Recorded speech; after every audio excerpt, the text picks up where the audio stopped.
अडियाला में उम्मत का लीडर बैठा है, मलंग आदमी बैठा है, माफ कर देगा, उससे बात करो, फिर पाकिस्तान चलेगा। जब तक इमरान खान अडियाला में है पाकिस्तान इसी तरह चलेगा। यही लाशें हैं इमरान खान के बदन में जो 4 गोलियां टांग पे लगी, अगर वो माथे या सीने पे लगती कौन जिम्मेदार होता? इस ऐवान में शहबाज शरीफ साहब आपको उठ के इस पे कौम का एतमाद में लेना चाहिए था कि हाँ मेरा इख्तिलाफ है इमरान खान से, मैं उसकी सियासत से एग्री नहीं करता, लेकिन वो मेरे मुल्क का वजीर आजम रहा है। आज मैं वजीर आजम हूं, मैं फैसला करता हूं, मैं हुक्म देता हूं। जो हाथ इमरान खान की गर्दन तक गए हैं वो हाथ मैं अपने हाथों से उखेड़ दूंगा। एक पाकिस्तानी से उसकी शनाख्त आप कैसे छीन सकते हैं? इन्हीं हरकतों की वजह से तो 71 में पाकिस्तान टूटा था। इसलिए इमरान खान आपको कहते हैं कि आप पढ़ो हमूद रहमान कमीशन, वो गलतियां ना दोहराएं जिसकी वजह से एक सियासतदान पे तो इधर हम उधर तुम का नारा और उस पे दाग लगा दिया, लेकिन उस शख्स से नहीं पूछा जिसके नीचे मुल्क 2 टुकड़े हुआ था। क्यों जनरल यहया से सवाल नहीं हो सकता? भुट्टो तो फांसी चढ़ गया, इनसे कौन पूछेगा? आप भी तो सताए हुए हैं शहबाज शरीफ साहब, सिर्फ हम तो सताए हुए नहीं हैं, आप भी तो सताए हुए हैं। अली मोहम्मद साहब का माइक। शुक्रिया जनाब स्पीकर साहब। बिस्मिल्लाहिर्रहमानिर्रहीम, अल्लाहुम्मा सल्लि व सल्लिम मुबारक अला सय्यिदना मोहम्मद व आले मोहम्मद। 28 नंबर कट मोशन मैंने मूव की थी जिसका उन्वान है कि पाकिस्तान में जो लॉलेसनेस है, बढ़ती लाकानूनियत है, वो आइन पे अमल ना करने की वजह से सारा लॉ एंड ऑर्डर के इश्यूज़ हैं और पाकिस्तान के तमाम मसाइल का हल आइन पे अमल करने में है। जनाब स्पीकर साहब, माजी करीब में जो हुआ है और हमारी आंखों के सामने हुआ है, लेकिन मुझे नहीं पता क्यों हमने अपनी आंखें बंद की हैं। और कल तो सुप्रीम कोर्ट में एक मोहतरम जज साहब ने भी ये बात की कि हम जजेस ने भी अपनी आंखें बंद की हुई हैं। क्या हो गया है? क्या मसला है पाकिस्तान में? क्या पाकिस्तान आज आजाद हुआ है? और ये गद्दार की बात कब से शुरू हुई है? कौन है यहां पे गद्दार? और किस वजह से कुछ मुहिब्बे वतन पाकिस्तानियों को पाकिस्तान छोड़ के पाकिस्तान से बाहर अपनी जान की अमान के लिए दर दर छुपना पड़ रहा है? अरशद शरीफ का आखिरी अमल पाकिस्तान में था, पाकिस्तान का सब जिलाली परचम लहरा के वो पाकिस्तान से बाहर गया और उसकी बूढ़ी मां के पास उसकी शहीद लाश आई।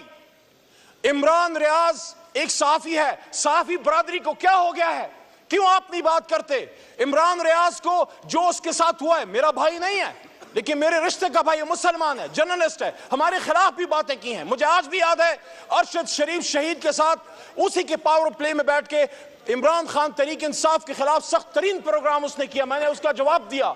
लेकिन मैं आवाज उठाता हूं कि अरशद शरीफ इस धरती का बेटा था, इस वक्त सिटिंग वज़ीर आज़म फॉर्म 47 के हैं लेकिन ओहदे पे बैठे हैं, एहतराम वाजिब है। फिर भी मैं मोहतरम शहबाज शरीफ साहब से पूछना चाहता हूं कि जब हमारी हुकूमत थी और अफसार आलम साहब के साथ ज्यादती हुई, मैं समझता हूं नहीं होनी चाहिए थी, आपकी जमात सरापा एहतजाज थी, आप वज़ीर आज़म थे जब अरशद शरीफ शहीद हुआ, आपने क्या किया उसके लिए? उसकी बूढ़ी मां दर दर फिरती रही, इमरान रियाज के बदन से एहराम खींच के उसको उतार दिया गया, हज पे जाने से रोका गया। किसने रोका? क्या आपके हुक्म से रोका गया शहबाज शरीफ साहब? अगर आप नहीं रोका तो आप वजीर आजम हैं। मैं किसी एस्टैब्लिशमेंट से नहीं पूछता, मेरा काम किसी पिंडी शिंडी से नहीं है, मेरा काम अपने मुल्क के वजीर आजम से है। या इंसाफ दें या अपने ओहदे से आप उतर जाएं। अगर हमने नहीं किया हमें भी हक नहीं था, अगर आप नहीं कर सकते आपको भी हक नहीं है, क्योंकि कुरान में अल्लाह कहता है, मफहूम है कि आप जब लोगों को अल्लाह की मसाजिद में जाने से रोकते हैं आप पे अल्लाह का गुस्सा आता है। इमरान रियाज के साथ जो हुआ, मैं हैरान हूं, इस्लामिक तारीख में इसकी मिसाल शायद नहीं मिलती कि एक शख्स हज पे जा रहा है, क्या कर लेता वो।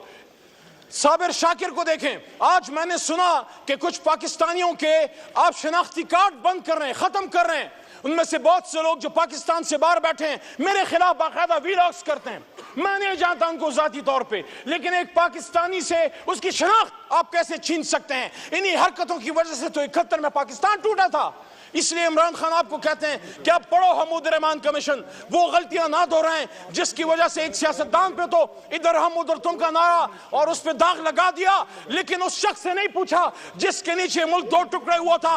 क्यों जनरल यहया से सवाल नहीं हो सकता? भुट्टो तो फांसी चढ़ गया, इनसे कौन पूछेगा? आप भी तो सताए हुए हैं शहबाज शरीफ साहब, صرف ہم تو ستائے ہوئے نہیں ہیں، آپ بھی تو ستائے ہوئے ہیں.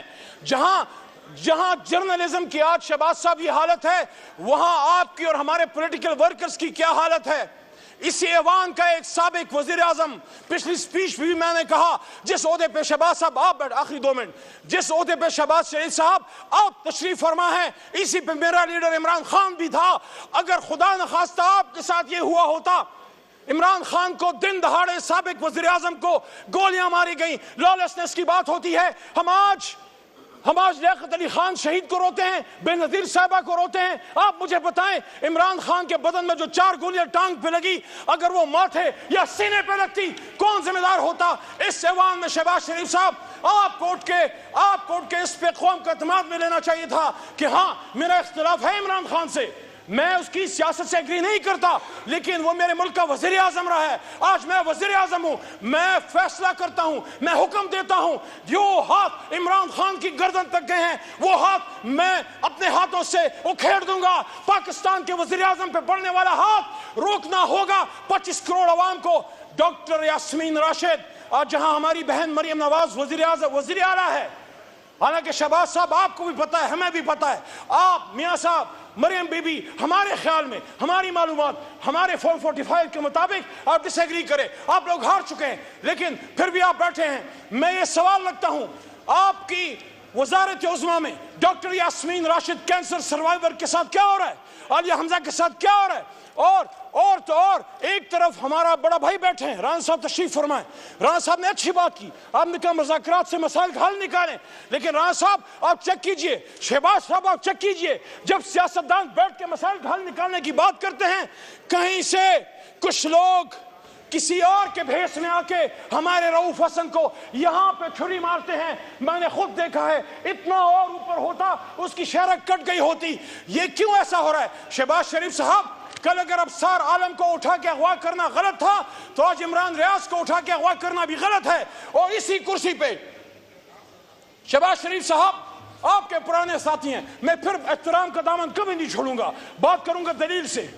یہاں شیخ رشید بیٹھے ہوتے تھے، پوری قوم دیکھ رہی ہے، میں نے بھی جیل کاٹی ہے، لیکن میں عدالت کے نیچے جیل میں تھا، لیکن وہ اللہ کا ولی کہتا ہے میں نے چلہ کاٹا. شہباز صاحب آپ پتہ کیجئے وہ کون لوگ ہیں، وہ جیل میں کیوں نہیں تھا؟ شیخ رشید جیل میں کیوں نہیں تھا؟ اگر وہ جیل میں ہوتا، اپنا مقدمہ وکیلوں کے ذریعے لڑتا. وہ کون سی طاقتیں ہیں جو اتنے سینئر سیاستدان کو اس کو اٹھا کے اس کے چلے کٹواتے ہیں؟ کیا ہوا؟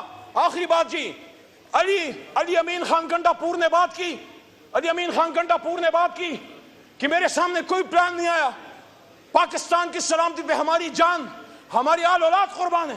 لیکن یہ کیسے ہو سکتا ہے؟ اگر پنجاب میں کوئی آپریشن ہوتا ہے خدا نخواستہ، ہم ادھر بھی مخالفت کریں گے، لیکن اس کا فیصلہ شہباز صاحب آپ کی وزیر اعلیٰ محترمہ مریم نواز کریں گی. کیا علی امین خان مریم نواز کے لیے پنجاب کے فیصلے کر سکتا ہے؟ اگر نہیں کر سکتا تو مریم بی بی آپ کو بھی حق نہیں ہے کہ خیبر پختونخوا کے لیے آپ فیصلے کریں.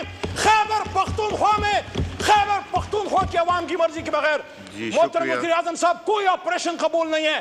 جائیں امت، جی مائک کھول، آخری لائن، جائیں اڈیالہ میں امت کا لیڈر بیٹھا ہے، ملنگ آدمی بیٹھا ہے، معاف کر دے گا، اس سے بات کرو، پھر پاکستان چلے گا. جب تک عمران خان اڈیالہ میں ہے پاکستان اسی طرح چلے گا. یہی لاشیں ہیں، یہی لالچنس ہے، یہی